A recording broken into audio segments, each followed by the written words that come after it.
अर्हं नमः। ॐ अर्हं नमः। ॐ अर्हं नमः। आज भगवान का जन्म कल्याणक भी मनाना है। पंच कल्याणक की जो वार्ता है वह प्रारंभ होती है जब भगवान का जन्म होता है। किस तरह का वातावरण होता है, माँ के पास में कैसे देवियाँ सेवा करती हैं, कैसे सौधर्म इंद्र आज्ञा देकर के सभी देवों को अपने अपने नियोग में लगाता है, यह सब वर्णन हम आनंद के साथ सुनेंगे। मंगल भवन मंगलहारी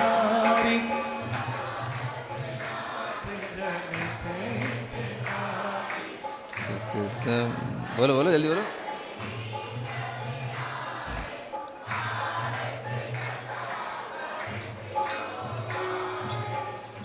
तब जिन पुण्य पवन से हले, चौविद सुर से आसन चले।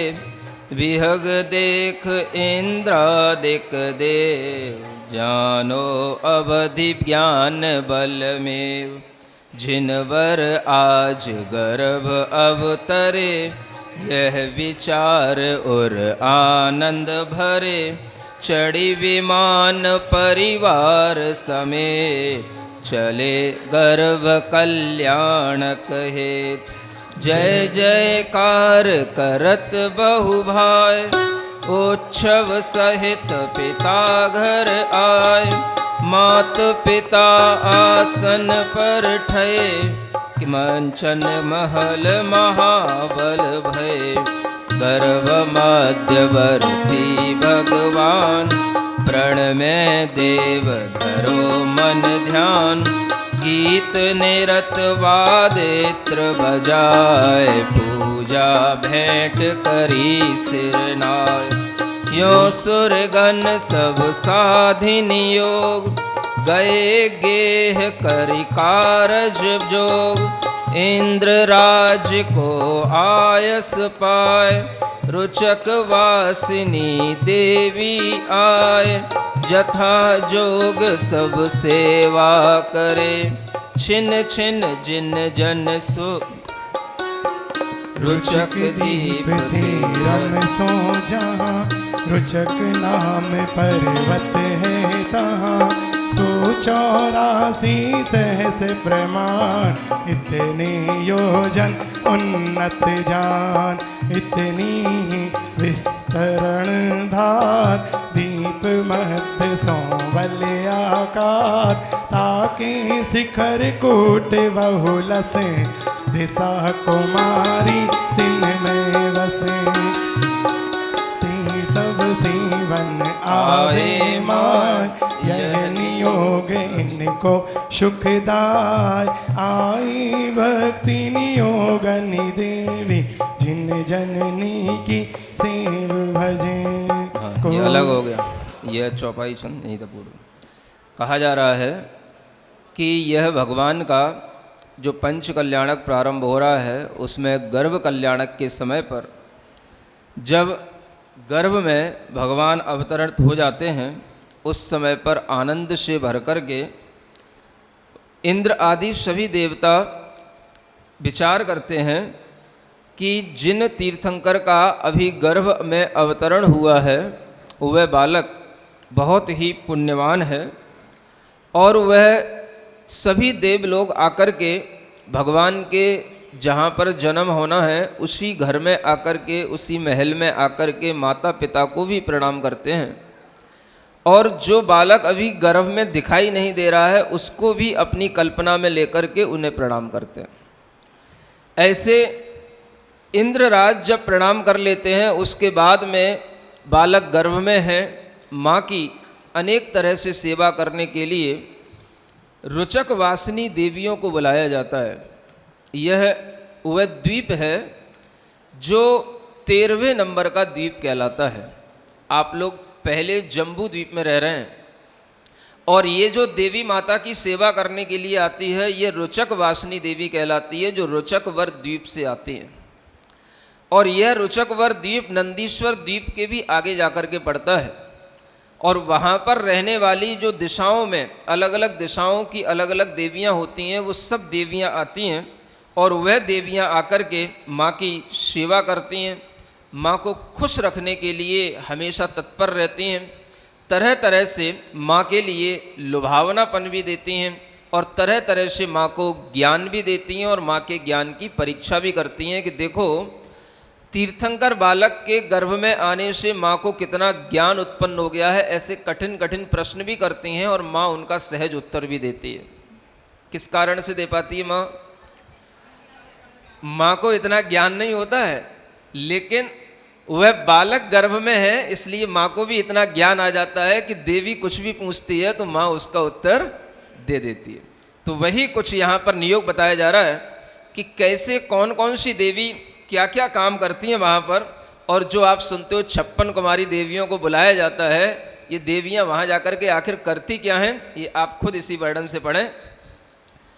आई भक्ति नियोगिनी देवी जिन जननी की सेव भजे, कोई नान विलेपन ठाणे, कोई सार सिंगार सजे, कोई भूषण बसन थमप्पे, कोई भोजन सिद्ध करे, कोई देयत बोल रवाने, कोई सुंदर गान करे, कोई रतन सिंहासन थापे, कोई ढाले चमर वरो, कोई सुंदर सेज बिछावे, कोई चापे चरण करो, कोई चंदन सो घर नीचे, कोई आंगन देय बुहारी, भ्यारे फूल पराग झरी, कोई जल क्रीड़ा कर रंजे, कोई बहुविध भेष किए, कोई मणि दर्पण कर बार, कोई ठाड़ी खड़ग लिए, गूति मनोहर माला आवे आन सुगंध भरी, कोई कल्प तरोवर सोले, फूल फूलन भेंट धरी, कोई काव्य कथा रस पोखे, कोई हास्य विलास दवे, कोई गावे बीन बजावे, कोई नाचत नवे। ये होता है, सुन रहे हो? कोई माँ को स्नान करा रहा है, कोई उसके विलेपन लगा रहा है, कोई उन्हें सार श्रृंगार करा रहा है, कोई उन्हें भूषण आभूषण बसन पहना रहा है, कोई उन्हें भोजन को बना बना करके दे रहा है, कोई उनको पान खिला रहा है। क्या दिक्कत होगी भाई? हैं? जो भी अच्छे अच्छे सौंदर्य की चीज़ें होती हैं वो सब हो सकती हैं। तो कोई उनको सुंदर गान भी सुना रहा है, कोई उनको रतन के सिंहासन पर बैठा रहा है, कोई देवियाँ उनके दोनों ओर चमर ढोल रही हैं, कोई उनको सुंदर सेज बना करके बिठा देती हैं, कोई उनके चरणों को अपने हाथ में ले लेती हैं, कोई उनके चरण को रख करके उनकी पूजा करती हैं, कोई महल में सुगंध को फैला देती हैं, कोई आंगन में बुहारी देती हैं। बुहारी जानते हो? हाँ। और कोई चारों ओर फूल की पराग मकरंद बहा देती हैं, कोई जल में क्रीड़ा करके रंजायमान करती हैं। ऐसे अनेक प्रकार के भेष धारण करके कोई हाथ में मणियों का दर्पण लिए रहती हैं, कोई हाथ में तलवार लिए खड़ी रहती हैं, और कोई जो है मनोहर गान सुना करके उनको प्रसन्न करती हैं। ऐसे तरह तरह के कार्यों से ये 56 कुमारी देवियाँ माँ को हर समय पर प्रसन्न करने की और माँ को हर समय पर इस बात का भी आभास नहीं होने देती कि उनके गर्भ में कोई जीव है, तो उसके कारण से उन्हें कोई कभी भी कुछ खेद या मिलानता भी हो सकती है। इतनी सेवा से उनका मन उत्साह से भर देती हैं कि वह माँ प्रसन्न होकर के बार बार यही सोचती है कि मैंने कौन से ऐसे कर्म किए थे, कौन से ऐसे पुण्य हमने अर्जित किए थे, जो बिना कुछ कहे ये देवी लोग हमारी आकर के सेवा कर रही हैं। समझ में आ रहा है? बुलाना नहीं पड़ता, आपको तो बलौआ देना पड़ता है जब घर में बालक हो जाता है तो। और वहाँ पर अपने आप वह देवियाँ आकर के ऐसा वह वातावरण तैयार कर देती हैं कि उस माँ को अपने आप अनुभूत होने लग जाता है कि यह उस बालक के ही पुण्य का प्रताप है, मेरा कुछ भी नहीं है। ये मेरा कोई बहुत बड़ा पुण्य है जिसके कारण से ये देवियाँ इंद्र के कहने पर हमारे पास आई हैं और हमारी सेवा कर रही हैं। इतना उस माँ के अंदर उत्साह, उमंग और इतना उस माँ के अंदर आनंद उत्पन्न होता है, वह वही माँ समझ सकती है जिसकी सेवा देवियाँ करें और जिसके गर्भ में ऐसा पुण्यवान जीव उत्पन्न हो रहा हो। समझ आ रहा है? यह भाव माँ के अंदर जो आता है उसे हर कोई नहीं समझ सकता, क्योंकि जो भाव जिस जीव के निमित्त से उत्पन्न हुआ है वह भाव उस माँ के अंदर उत्पन्न हुआ है और वह भाव दूसरी माँ भी नहीं समझ सकती, क्योंकि और दूसरी माँ के अंदर वह तीर्थंकर वाला बालक नहीं होगा। बालक तो होंगे लेकिन वो तीर्थंकर वाला बालक, ऐसा पुण्यवान बालक जिस गर्भ में जन्म लिया है तो उस माँ के अंदर कितना ज्ञान उत्पन्न हो जाता है, कितना माँ को सुकून मिलता है, इसकी अनुभूति भी हर कोई माँ नहीं कर सकती। समझ में आ रहा है?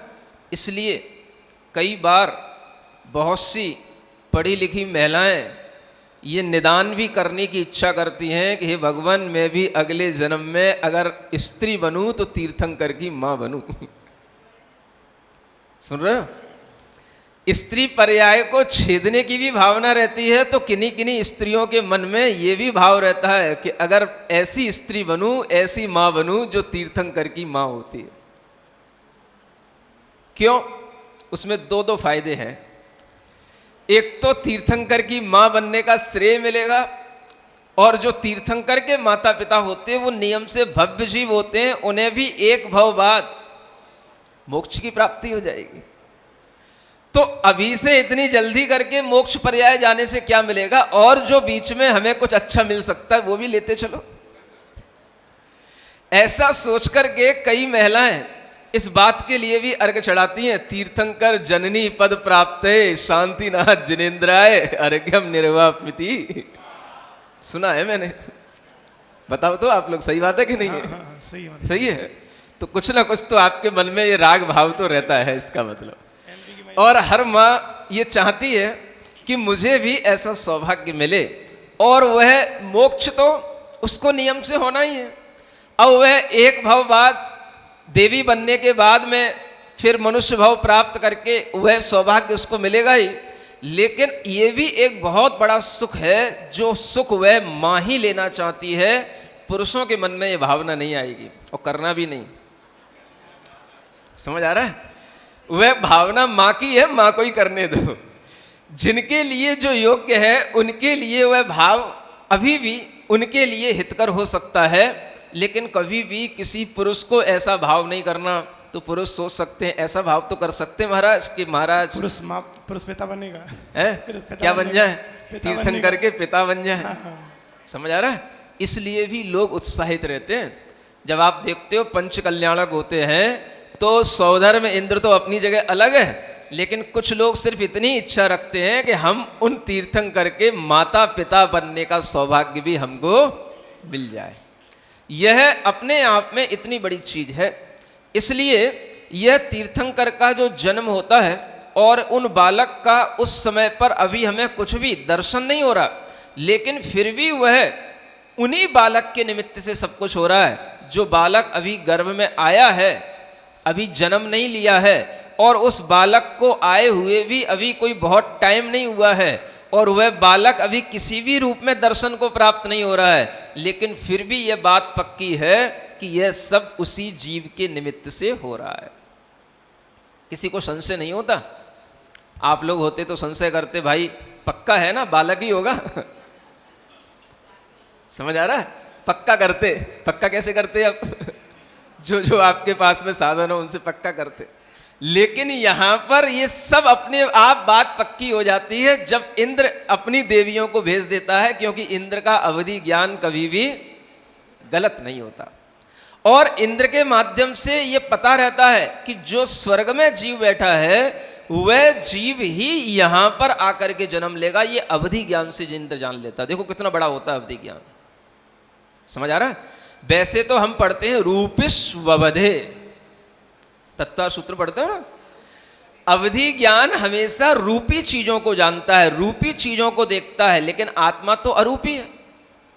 अरूपी होते हुए भी आत्मा में जो कर्म लगे हुए हैं उस कारण से वह आत्मा भी रूपी कहलाती है। संसारी जीव है, संसारी आत्मा है, तो वह आत्मा भी कर्म के कारण से रूपी है।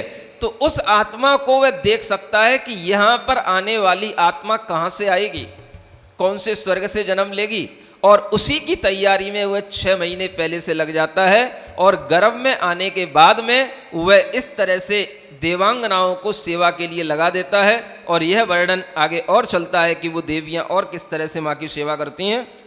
इहि विधि सेवा करत नित नवे मास शुभ स्नेह, प्रश्न करे सुर कामनी माता उत्तर दे। अंतरलापी पहेलिका बाहिर लापिका एव, बिंदुहीन निर्ठौर पद क्रिया गुप्ति बहु में। इत्यादिक आगम उगत अलंकार की जात, अर्थ गुण गंभीर सब समभावे जिनमार। समझावे जिनमार। तुम क्षत्रिया कौन जग आन, तीर्थंकर सुत जने महान। जग में सुबट कौन से माय, जे नर जीते विषय कसाय। कौन कहावे कायर दीन, इंद्री मद में ठन बलहीन। पंडित कौन सुमार्ग चले, दुराचार दुर्मार्ग दले।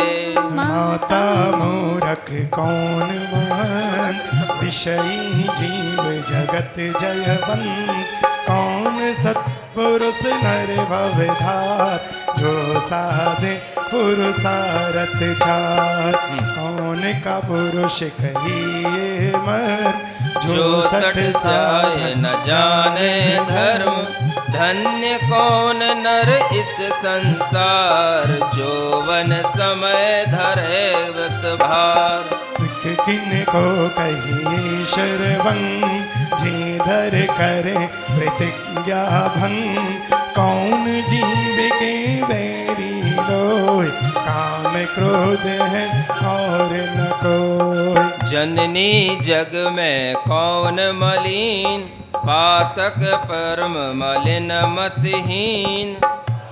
कौन नर नित्य पवित्र, ब्रह्मचर्य धारी दृढ़ चेत। कौन पशु मानुष आकार, जिनके हृदय नाही विचार। अंध कौन जो देव अदेव, को गुरु सुगुरु को भेद न भेद। बधिर कौन से उत्तर दे, जैन सिद्धांत सुने नहीं जे। यह प्रश्न माँ से किए जा रहे हैं और माँ एक एक लाइन में उनका उत्तर भी देती जा रही है। देवियाँ क्या पूछ रही हैं? कौन सत्पुरुष नरभव धार, मनुष्य भव को धारण करके कौन सत्पुरुष कहलाता है? जो साधे पुरुषार्थ 4, जो 4 पुरुषार्थ धर्म अर्थ काम और मोक्ष इनको साधता है वही सत्पुरुष कहलाता है। देवियाँ पूछती हैं कौन कापुरुष कहलाता है? कायर पुरुष किसे कहते हैं? तो माँ बोलती है कि जो सठ साध न जाने धर्म, जो मूर्ख कभी धर्म की साधना नहीं करता, धर्म नहीं करता, वह सबसे बड़ा कापुरुष कहलाता है, कायर व्यक्ति कहलाता है।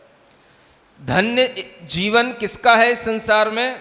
तो माँ उत्तर देती है जिसने अपने इस जीवन में व्रतों के भार को धारण किया है उसका जीवन धन्य है। किसको हम धिक्कार करेंगे, इसका जीवन धिक्कार के योग्य है? तो कहा जाता है जो प्रतिज्ञा लेकर के उस प्रतिज्ञा को भंग कर देता है उसका जीवन धिक्कारने योग्य है। पूछा गया कौन सा नर ऐसा है जिसका चित्त पवित्र रहता है? तो माँ उत्तर देती है ब्रह्मचर्यधारी जो जीव होता है, मनुष्य होता है, उसी का चित्त पवित्र होता है। कौन मनुष्य ऐसा है जो पशु के आकार में है, आकार उसका पशु का है? तो माँ उत्तर देती है, जिसके हृदय में धर्म का विचार नहीं होता है वह मनुष्य होकर के उसका हृदय पशु के समान है। कौन ऐसा जीव है जो अंध है?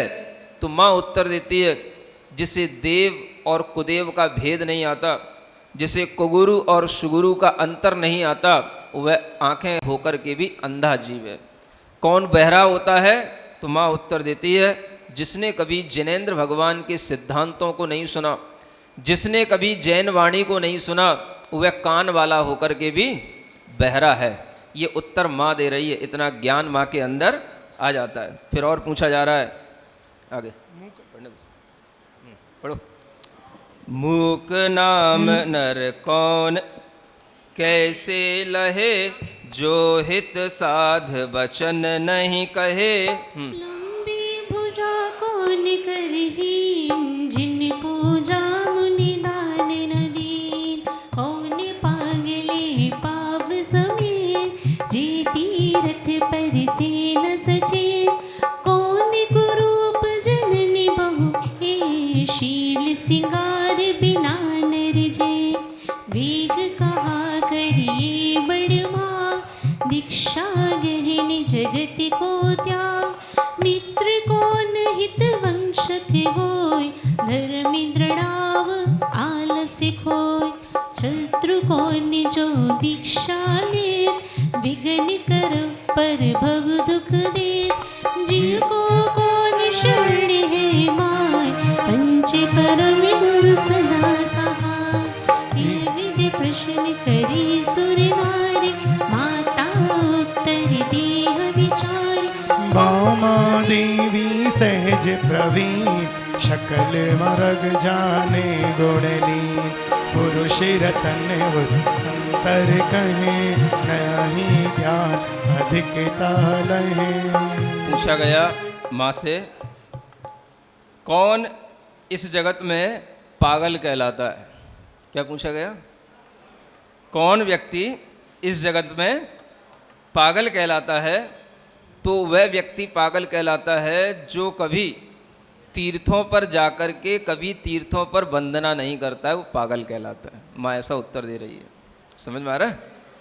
माँ से पूछा जाता है, कौन पुरुष ऐसा है या कौन स्त्री ऐसी है जो जननी होकर के भी अच्छी नहीं मानी जाती है?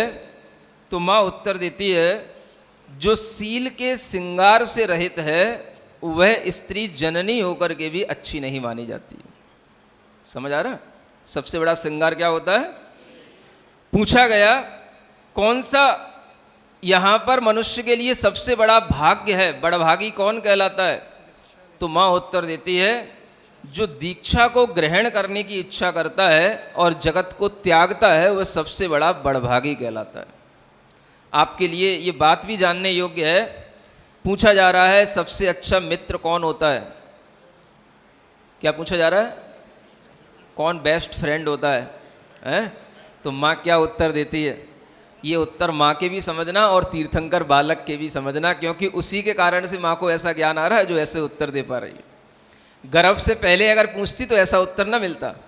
यह उत्तर दिया जा रहा है कि जो आपको धर्म में दृढ़ करे और आपके आलस्य को दूर करे, समझ लेना वही आपका सबसे अच्छा बेस्ट फ्रेंड है। समझ आ रहा है? और सबसे बड़ा दुश्मन कौन है, सबसे बड़ा शत्रु कौन है? तो माँ उत्तर देती है, जब आप कोई दीक्षा लेने का काम करो, समझ आ रहा है, ग्रह त्यागने के लिए मन बनाओ, और जब आपको जो कोई रोके, समझ लेना ये मेरे बहुत बड़े दुश्मन है। क्या सुन रहे हो? सब लोग सुन लो, अच्छे सुन लो, चाहे वो घर के ही लोग क्यों ना हो। अगर आप दीक्षा लेने के लिए तैयार हो रहे हो और अगर आपको घर के ही लोग रोकें तो समझना ये हमारे दुश्मन हैं। कब के? इस जन्म के नहीं, जन्म जन्म के दुश्मन है ये। और ये आगे भी हमारा हित नहीं होने दे रहे हैं। आगे भी हमारा जो संसार अच्छा बनने वाला है उसको भी बिगाड़ने के लिए तैयार हैं। ऐसा अगर आपके मन में भाव आए तो ही समझना कि आपके मन में दीक्षा का भाव सही है और आप दीक्षा के विषय में दृढ़ हो। समझ आ रहा है? और यह जब हमारे मन में भाव आएगा कि इस तरह का भाव जो हमारे परिजन हैं उन्हें भी हम शत्रु के रूप में देखने लग जाएं, तो समझना कि अब आपके अंदर सही तरीके का वैराग्य आ गया है। क्या सुन रहे हो? हाँ, सही वैराग्य तो यही कहलाता है। और जब आपको ऐसा लगने लगे, अब मना कर रहे हैं, पापा नहीं मान रहे हैं, मम्मी नहीं मान रही है, रो रो के घर भर दिया है, तो बैठ जाओ घर में है। माँ पिता किसके नहीं रोते? ये तीर्थंकर की माँ जो ऐसा ज्ञान दे रही है, अभी इसी को भी पता नहीं है कि ये बालक क्या करेगा। समझ आ रहा है? अभी तो ज्ञान की बात है, लेकिन जब यही बालक बड़ा होगा, जब यही बालक घर छोड़ेगा, तो यही माँ कितनी रोएगी ये भी इसको पता नहीं है। समझ आ रहा है? क्योंकि ज्ञान तो एक ऐसी चीज है जो सिद्धांत है वो तो सिद्धांत है। समझ आ रहा है? अब उस सिद्धांत की उसकी जब अनुभूति होगी तो उसकी अनुभूति में बेटा भी गुजरेगा और माँ भी गुजरेगी। तब उस माँ के लिए भी अपने आप धीरे धीरे ये बल मिलेगा कि मैं जब ये जानती थी कि ये सब इतना अच्छा काम है तो अब मुझे रोने से क्या फ़ायदा। तो मोह के कारण रो भी लेगी, लेकिन फिर थोड़ी देर में संभल भी जाएगी, क्योंकि उसे पता है बेटा 3 लोक के जीवों का उद्धार करने के लिए जा रहा है। समझ आ रहा है? ऐसा यह ज्ञान जब हमारे अंदर आ जाता है तो वो कहीं ना कहीं काम तो करता है, और वही ज्ञान आगे देखेंगे कैसे काम करेगा। निविषय निर्मल गर्भ में 3 ज्ञान गुणवान, फटिक महल में जगमगे ज्यो मणिदीप महान। कैसे वो बालक माँ के गर्भ में रह रहा है, जैसे स्फटिक मणि का कोई महल हो और उसमें दीपक जगमगाए मणि का, ऐसे माँ के गर्भ में वह बालक जगमगा रहा है। इतना हल्के तरीके से माँ के गर्भ में रह रहा है कि माँ को गर्भ का भार भी अनुभूति में नहीं आता है। समझ आ रहा है? इतना हल्का माँ के लिए वह गर्भ का भाव रहता है, क्योंकि माँ ही जानती है जब गर्भ का समय आता है तो कितना भारी हो जाता है उसका सब शरीर। लेकिन यह माँ ऐसी है जिसके शरीर में बिल्कुल हल्कापन रहेगा, और वह बालक ऐसे उस गर्भ के अंदर दीपक की ज्योति की तरह बिल्कुल जगमगा रहा है। पढ़िए आगे कैसा होता है। उदयवान दिन कर समय पूर्व दिशा छवि जेम, त्रिभुवनपति सुरवरे सोहत जननी। गर्भ भार व्यापे नहीं त्रिवली भंग न होय, देह नदी के प्रीत छवि और विकार न कोय।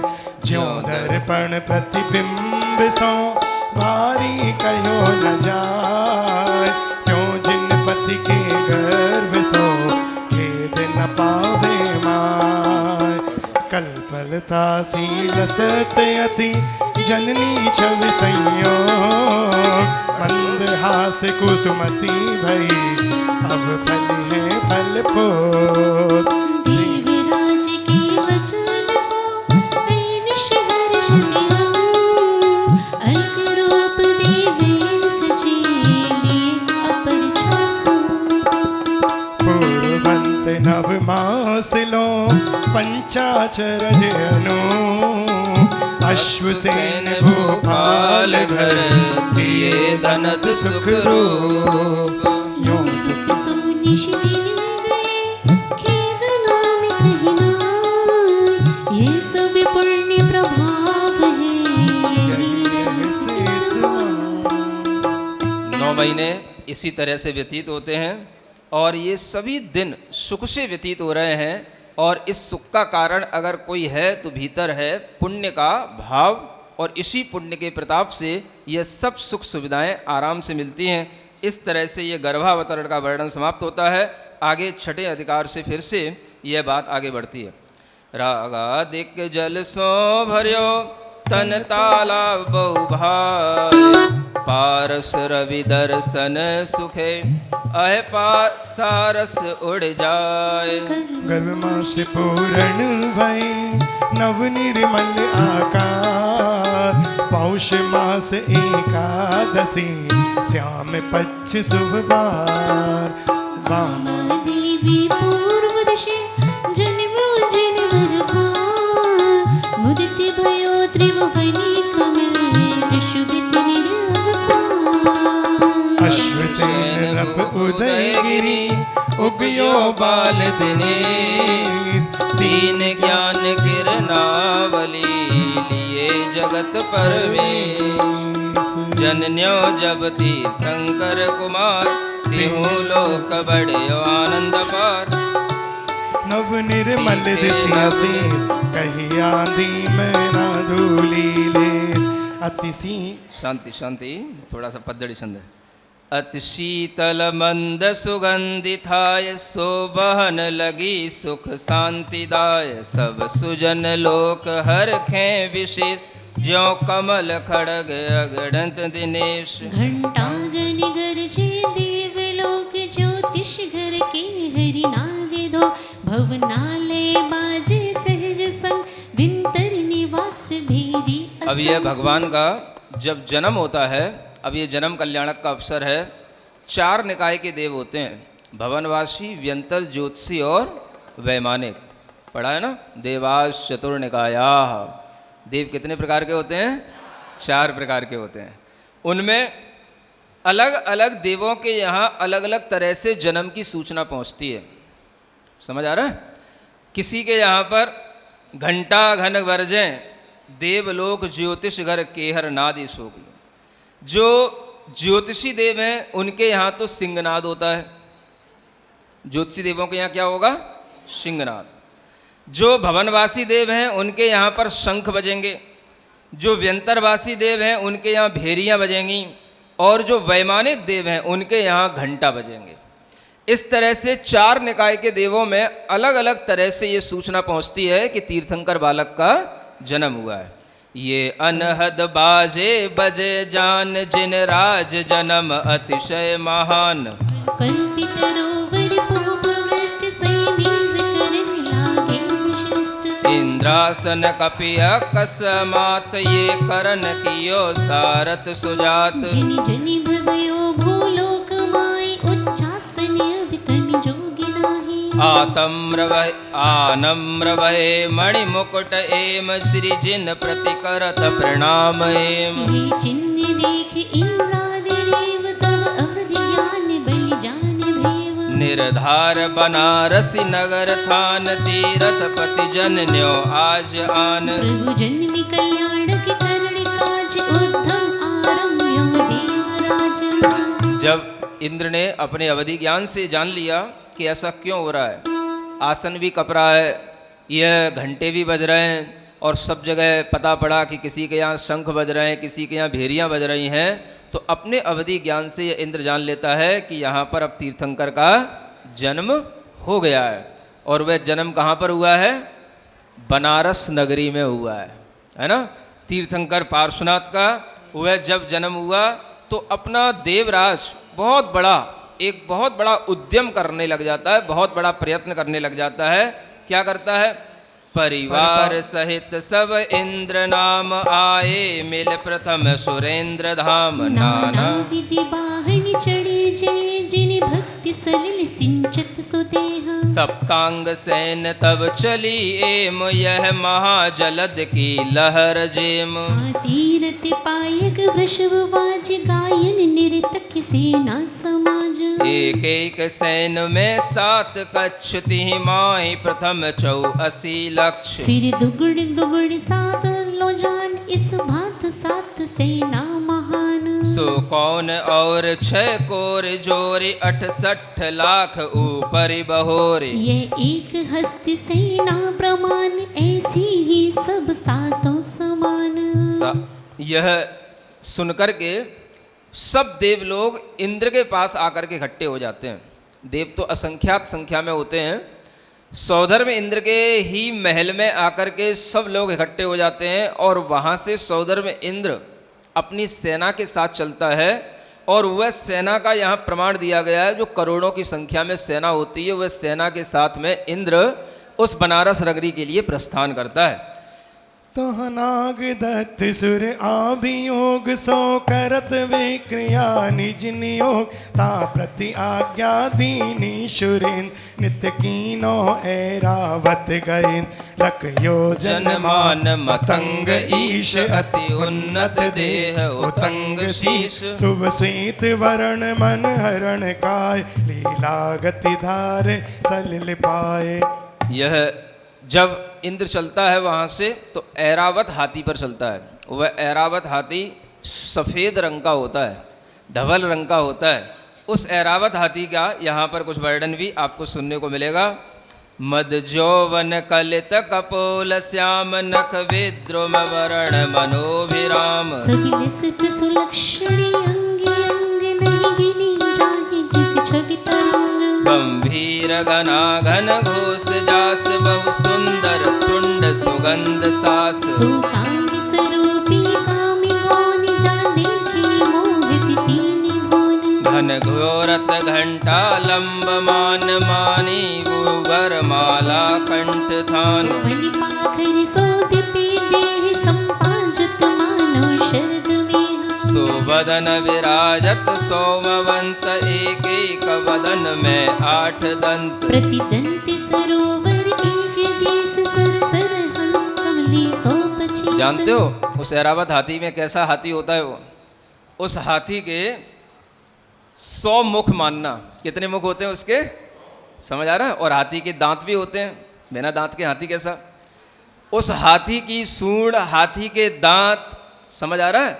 इतने बड़े बड़े होते हैं कि एक एक उस दांत के ऊपर एक एक सरोवर होता है। क्या होता है? और उस सरोवर में एक बड़े बड़े कमल होते हैं, और उन कमलों पर देवियां नृत्य कर रही होती हैं। उसको बोलते हैं ऐरावत हाथी। समझ आ रहा है? ऐसा वह हाथी पर बैठ कर के वह कौन, सौधर में इंद्र आता है। और आप सोचो उस हाथी की शोभा, 100 सूढ़ों पर एक एक पर 2-2 दांत, और सब पर एक एक अच्छा सरोवर, और उस पर कमल, और उसके ऊपर नृत्य करती हुई है। आप लोग तो कभी ट्रक में झांकी निकाल लेते हो तो ऐसा लगता है कि कितनी बड़ी झांकी हो गई। समझ रहे? इसको कहते हैं झांकी है। जिसको सबको झांकने का मन हो उसको नाम होता है झांकी। क्या बोलते हैं? हर किसी को उसे देखने का मन हो, झांकने का मन हो, देखूं तो क्या है, देखूं तो क्या है, ऐसा झांकने का मन जब हो जाए उसका नाम है झांकी। समझ आ रहा है? ऐसे उस ऐरावत को देखने के लिए कितनी भीड़ उमड़ पड़ती है, वह आप अंदाजा नहीं लगा सकते। हाँ, ऐसे इस ऐरावत का यहाँ थोड़ा सा वर्णन किया जा रहा है कि प्रतिदंत सरोवर एक दीस सरस रहे रहे कमलनी। कितनी एक एक दांत पर जो है सरोवर होते हैं, और उस पर जो है कमलनी हमेशा खिली हुई रहती हैं। और आगे बताया जा रहा है, एक एक कमलनी प्रति महान 25 मनोहर कमल ठान। अब देखो एक एक कमलनी पर कितने कमल हैं? 25-25 कमल हैं। समझ आ रहा है? फिर देखो, प्रति कमल 108 पत्र शोभा वर्णी नहीं जाए तत्र।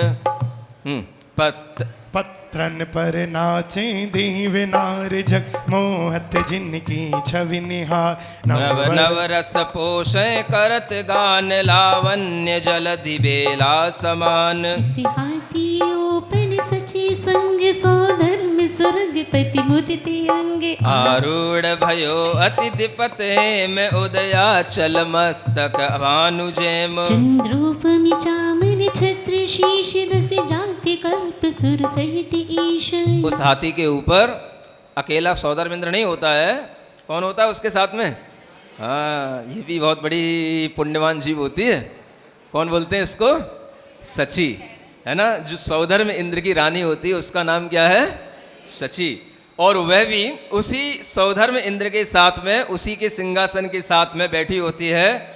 उसके ऊपर भी छत्र लगा हुआ रहता सिर पर, सौधर्म इंद्र के।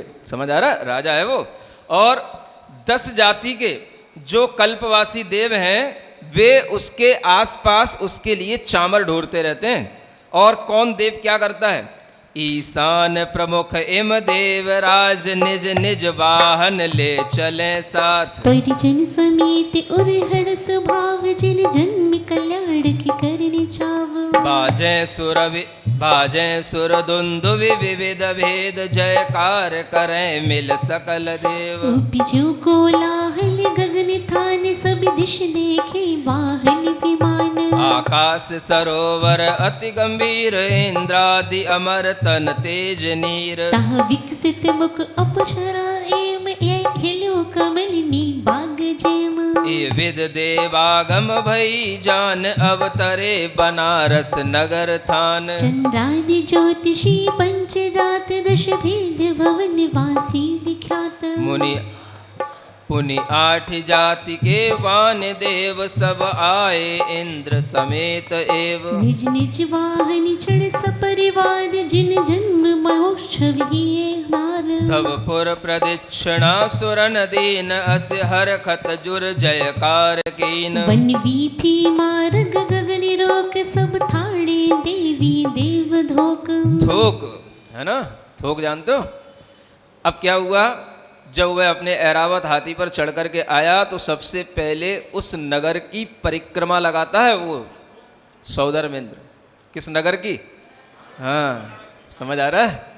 समझो कितनी बड़ी पूजा है ये। उस नगर की परिक्रमा लगाता है और परिक्रमा लगाने के बाद में उन गलियों में आता है, उस सड़क पर आता है जहाँ पर उनका महल बना हुआ है, उनका घर बना हुआ है। तो रास्ते में देव और देवियाँ थोक में रहते हैं। थोक में जानते हो? थोक बजारी हो ना मतलब कि उनकी कोई संख्या नहीं है और वो सब उस देवराज का स्वागत करने के लिए, उसको घर तक पहुंचाने के लिए देव देवियां उसके स्वागत में खड़े रहते हैं। ये सौधर्म इंद्र के लिए ये सेवा होती है। हाँ, सब शक्र सची मिली धूप गे आयो घर आंगन भरो ते। तब इंद्र वधुवती रंजमान सो गई गुप्त जिन जन्म था। देखी जिन मात सपुत्र ताम पर दक्षिण देखी नो प्रणाम। सुतराग रंग सुख सीज माज ज्यों बालक भानु समेत साज। कर जोर जुगल सिर नाय नाय तुत कीनी बहु जाने नमाय। सुखिनी धीरची तब सचीता सी माया में राख्यो पुत्र पासे। कर कमलन बालक रतन लीन जिन कोटि भानु छवि छीन कीन। सुख उपजे सो प्रभु परस देह कवि वाणी गोचरी नाही तेह। प्रभु को मुख बारिश देख देख हर खे सुर रानी और अभिषेक। वसु मंगल दर विभूति सारी दिश दिव्य कुमारी अग्रचार। इतना आनंद आता है जितना आनंद इसमें लिखा हुआ है? वह सची देवी उस महल में पहुंचती है, पिता से पहले आज्ञा लेती है और फिर माँ के पास पहुँचती है और माँ के पास पहुँच करके उस बालक को देख करके इतना मोहित हो जाती है, सोचती है ये बालक को अपनी गोद में लेऊंगी तो ये माँ अभी देख रही है, ये लेने नहीं देगी तो वो क्या करती है, माँ को तो एक मायावी निद्रा में सुला देती है और उस बालक को उठा करके उसको मुख कमल को देख करके इतना हर्षित होती है कि उसका वर्णन कोई कवि भी अपनी वाणी में कर नहीं सकता है। समझ आ रहा है? इतना आनंद आता है। आता होगा, माँओं को आता होगा जो बालक को अपने हाथ में लेती हैं। जब अपना बालक होता है तब हाथ में लेती है, कितना आनंद आता है। और ये तीर्थंकर बालक है, समझ आ रहा है। और इसके साथ साथ जब वह बालक को लेकर के वह आगे होकर के चलती है तो उस समय पर ये भी उसके मन में भाव आता ही होगा कि देखो देवियों के कभी भी पुत्र नहीं होते हैं, इसलिए तो कोई ज्यादा आनंद नहीं आता। देवों के कभी भी संतानें नहीं होती, पुत्र नहीं होते। और वह देवी इस बालक को लेकर के जब अपने हाथ में लेकर के चलती है तो वह इंद्र के पास में पहुंच करके उस बालक को समर्पित करती है और इंद्र भी अब उस बालक को लेकर के फिर ऐरावत हाथी पर बिठा करके आगे बढ़ता है। तो यह जो एक आनंद है, यह आनंद जो है वह एक अद्भुत है और इसको वही समझ सकता है जिसके घर में बालक होने पर उसे आनंद की प्राप्ति होती है। समझ आ रहा है? आपको आनंद आते हैं कि नहीं आते? इसीलिए तो महाराज इच्छा करते हैं कि घर में बालक हो जाए, बालक हो जाए। हैं? बालक हो भी जाते हैं तो भी आपको इतने आनंद नहीं आते होंगे जो आनंद वह सची देवी ले लेती है और वह इंद्र देवता ले लेता है। देखो आगे क्या होता है। वसुमंगल दरव विभूति सारदिस दिव्य कुमारी अग्रचार धर्म सुरेश नारी आन्यो शिव कन्या वर कुमार। देखो हरि बालक चंद जाम आनंद जल दियोर बड़्यो ताम। श्री नाई इंद्र निज बार बार धुत कीने कर जुग शीश धार। छवि देख सुनपति नहीं हो लेस तब सहस आंख कीनी सुरेश। करि नमस्कार निज गोद लेन ईशान इंद्र सिर छत्र दीन। कहा सनत कुमार महेंद्र दोये चामर ढाले इंद्र दोये। ब्रह्मादि सुरगवासी सुरेश जे नंद वर्द बोले विशेष। ये होता है जब वहां पर सौधर में इंद्र बालक को अपने हाथ में लेता है। आप विचार करो कि उस बालक के लिए भी सिर झुकाता है। कितनी बड़ी बात है। मतलब जिस बालक, अभी बालक है, बालक के सिर में अपना शीश रखना, बालक के चरणों में अपना सिर झुकाना। सुन रहे हो? आप सोच सकते हो, कर सकते हो? हैं? खिला तो लोगे लेकिन ऐसी बालक की पूजा नहीं कर पाओगे। जन्म अवस्था से ही इतना बड़ा शक्तिशाली सौधर्म इंद्र होता है जो असंख्यात देवों का नायक होता है, हीरो होता है। समझ आ रहा है? हाँ, पूरे लोक का सबसे बड़ा हीरो होता है वो। और वह भी उस बालक के चरणों में अपना शीश झुकाता है। अभी उस बालक के हाथ में लिए नवजात शिशु, क्या वो उस बालक को ये देख रहा है कि ये मेरा सलूट स्वीकार कर रहा है कि नहीं कर रहा है? ये मेरे नमस्कार का प्रतिवादन भी कर रहा है कि नहीं कर रहा है? ये कोई रिएक्शन कर रहा है कि नहीं कर रहा है? इसकी भी चिंता नहीं करता और उसको वो कुछ होगा भी नहीं। इतना भी नहीं है कि वो बालक अभी बालक है, उसको भी सब ज्ञान में आ रहा है कि इंद्र क्या कर रहा है। समझ आ रहा है? इंद्र तो बालक को नमस्कार करेगा लेकिन बालक इंद्र के लिए कोई भी रिएक्ट करके उसको नमस्कार करके प्रति नमस्कार करने की भावना भी नहीं करेगा। वो कुछ नहीं करेगा। उसे मालूम है इसको सब करना है, ये करेगा। समझ आ रहा है? अगर इंद्र को कहीं पर भी थोड़ी भी संदेह भी हो जाता है कि ये बालक ऐसा सहन कर पाएगा कि नहीं कर पाएगा, इस बालक को इतना जन्म कल्याणक के अवसर पर जब उसके लिए अनेक तरह से बड़े बड़े कलशों से जब उसके ऊपर अभिषेक किया जाता है तो ये सहन कर पाएगा कि नहीं कर पाएगा, तो वो ज्ञान भी उस बालक को हो जाता है कि देखो ये मेरे प्रति डाउटफुल हो रहा है। समझ आ रहा है? और उसी समय पर वो इंद्र को शिक्षा दे देता है। हाँ, अपना अंगूठा थोड़ा सा हिलाता है तो इंद्र भी हिलने लग जाता है। समझ आ रहा है? नया नया एक दिन का बालक, इतना उसकी पूजा होना कि इस इंद्र उसके हाथ में लेकर के उसको प्रणाम कर रहा है। ये तो सौधर्म इंद्र है। ईशान इंद्र होता है जो उस बालक के सिर पर छत्र ले लेता है। समझ आ रहा है? बगल में ईशान इंद्र हो गया। फिर सानत कुमार और महेंद्र इंद्र होते हैं, ये दोनों उसके ऊपर चामर डोलते हैं। देखो ऐसे लाइन में लग जाते हैं सब। और इस तरह से ब्रह्म आदि जो और ऊपर के स्वर्ग के देव हैं सब क्या बोलेंगे? जय जय जय नंद नंद नंद, जीव जीव जीव, चिरंजीव भव चिरंजीव भव चिरंजीव भव, ऐसे बोलेंगे। कौन? देव लोग। समझ आ रहा है? ऐसी देवों के माध्यम से उस बालक की जन्म के पहले दिन से इतनी बड़ी स्तुति पूजा होने लग जाती है। इसको बोलते हैं पुण्य का प्रताप। सोच लो, पुण्य इकट्ठा करने की कोशिश करने लग जाओ। समझ आ रहा है? तब कहीं कुछ आपको समझ में आएगा कि पुण्य का प्रभाव कैसा होता है। नाचे सुर रमणी रूप कान, गंधर्व करे निज सुजस गान। सुर बाजे बाजे बहु प्रकार कर, धरहि किन्नरी बीन सा। के ईश्वर सिरजिन सुभग भेष देखे भरी लोचन निर्निमेष के यो भासे सुर समाज हम देव जन्म फल रहो आज के ईश्वर दायुत भय देव मिथ्यात महाविश्वम्यो ए इस भांति चतुर्विद देव संग सब चले सी पटल लंग। ऐसा वैभव देख करके जो मिथ्या दृष्टि देव होते हैं, सुन रहे हो, वो ये देखते हैं कि मेरा जो स्वामी है, जो सौधर्म इंद्र है, ये इतना बड़ा सम्यक दृष्टि जीव है और ये भी इसके चरणों में झुक रहा है। समझ आ रहा है?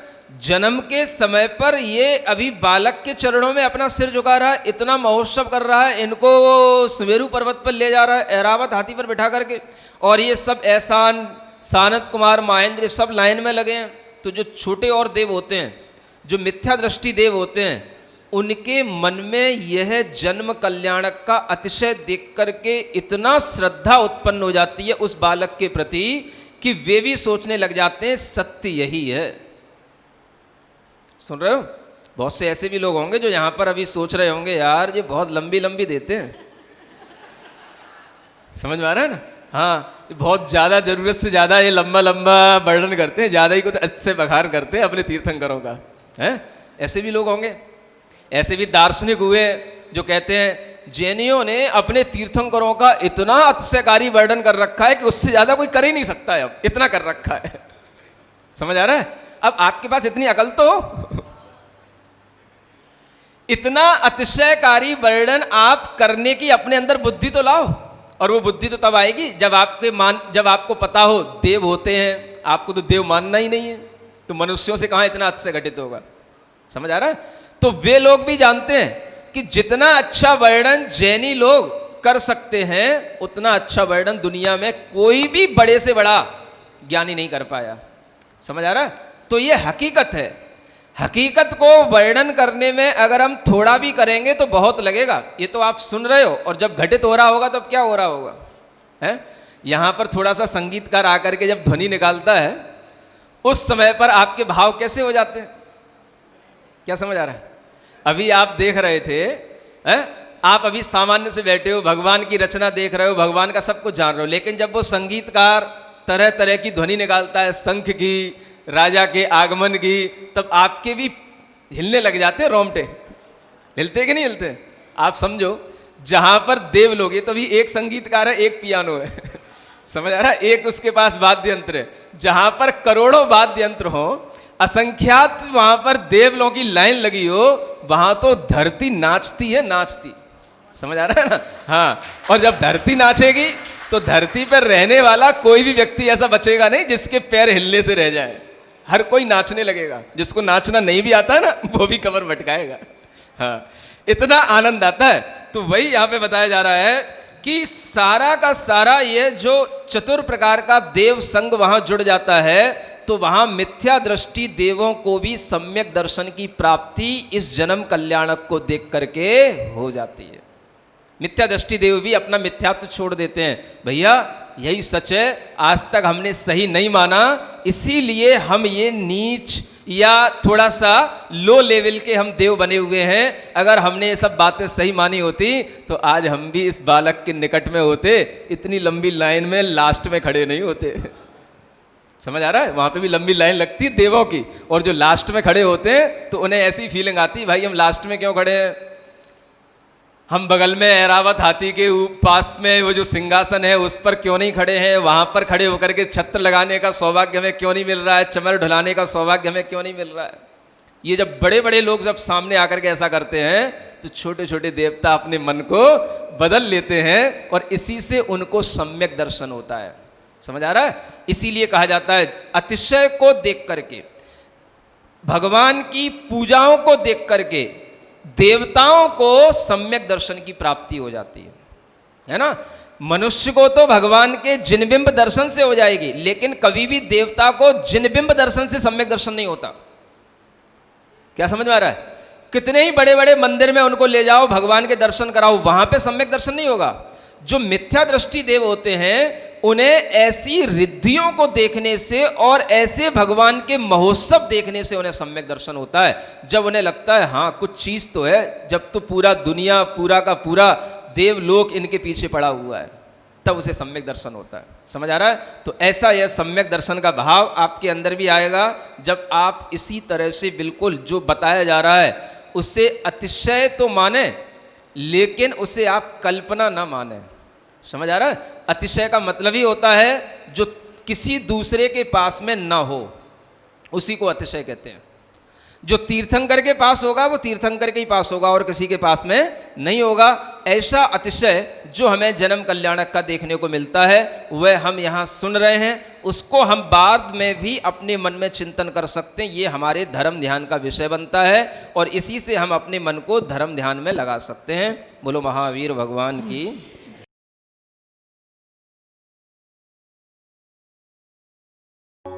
ओ